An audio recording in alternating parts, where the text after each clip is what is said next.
السلام عليكم ورحمة الله وبركاته. عثمان بن عفان oo ka mid ah saxaabadii nabiga calayhi salaatu wasalaam uu ugu bushaareeyay jannada waxaanu ka mid yahay khulafaa ar-raashidiin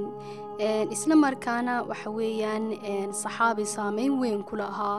diinta islaamka iyo taariikhda islaamka. Cuthmaan bin Cafaan wuxuu ka mid ahaa ganacsatada ugu lacagta badan ugu taajirsan saxaabada waqtigaas nabiga calayhi salaatu wasalaam iyo waqtiga uu noolaa.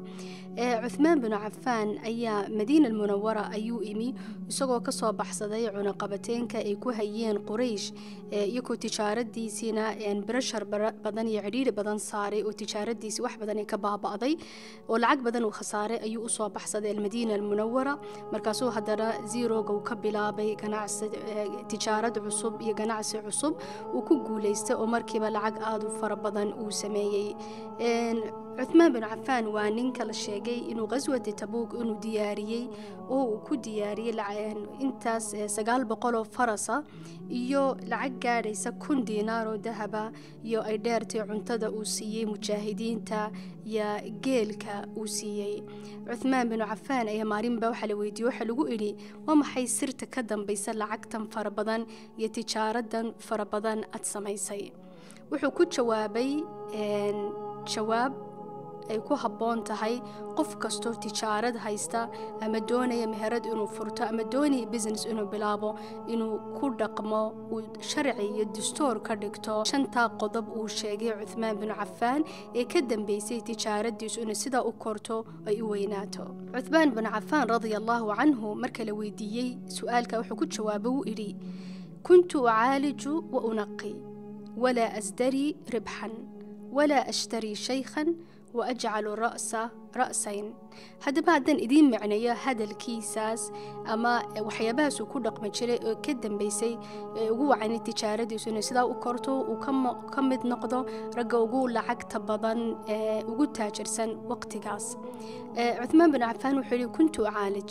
معني دوام حي قف كسو تجارة أما بيزنس هيستا وإنه شقدي سيسوق مركز تودل تاجنادو أن عدنا أنا كهاللينن وحي خالد دعم مركب إنه علاجه ودويه وخالدك وصحه أما ماشي وحي كحمتي مركب إنه هجاتشيو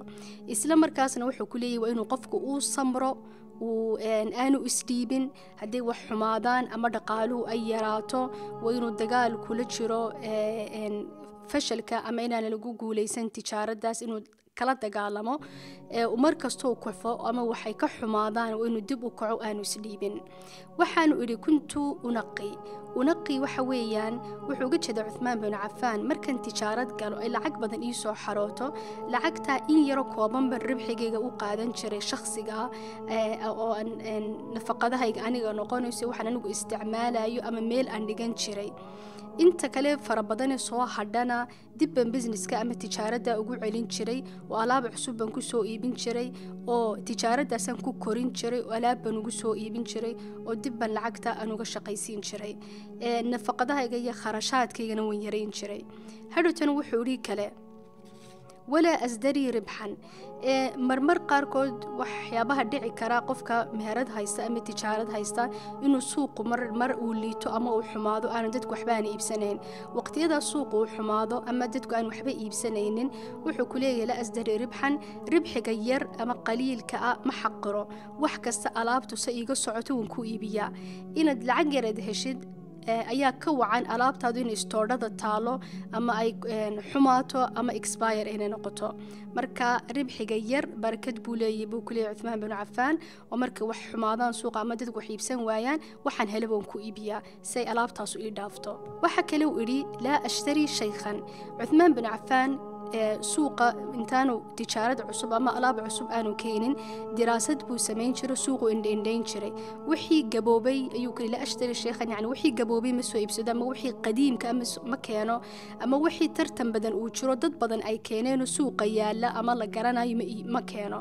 waxaan isku dayaa markasta wax cusub keeno oo dadku u baahan yihiin oo ka hor aan la keenin oo tartan badan aanu jirin ayaan isku dayaa.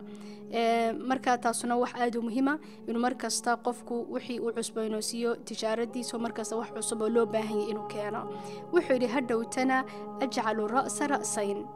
yacni wuxuu ku leeyahay anigu lacagtaydoo dhan meel qura ma geliyo. haddana Cuthmaan bin Cafaan aan u fiirsano tijaaradiisa, wuxuu keeni jiray qamxiga, timirtu haddana keeni jiray, shaciirka, zabiibta, qumaashka, dharkuu keeni jiray. marka waxa weeyaan aad muhiim qofka tijaarad haysta ama doonaya business inuu bilaabo inaad lacagtaada meel qura lama geliyo. وإن دور ميلود أما دور بزنس وهدو مد حمادة ككلسودو كو قاضو أما هدو مد أو فريستو كان لعقتك كصوبح حساسي كو قاضو أنا الدين أنا دوكن آد بمهم أتهي اجعل الرأس رأسين لعقت هذا دور ميلود قلي وميل قرى لعقت هذا من تجارة هذا كوكوبن تاس وحويا شنت الشيء آمن سنة وكل رقم شريع عثمان بن عفان السبب وهاي إنه نقول تاجر آد وين ولعق فربضن حول بدن هايستا وهذا دين إسلام كمسلم كفائدي ووح بدن دين إسلام كوقبتي ودد بدن وقعن قبتي ودد بدن وعاون شري وصدقة دب بدن وبحن شري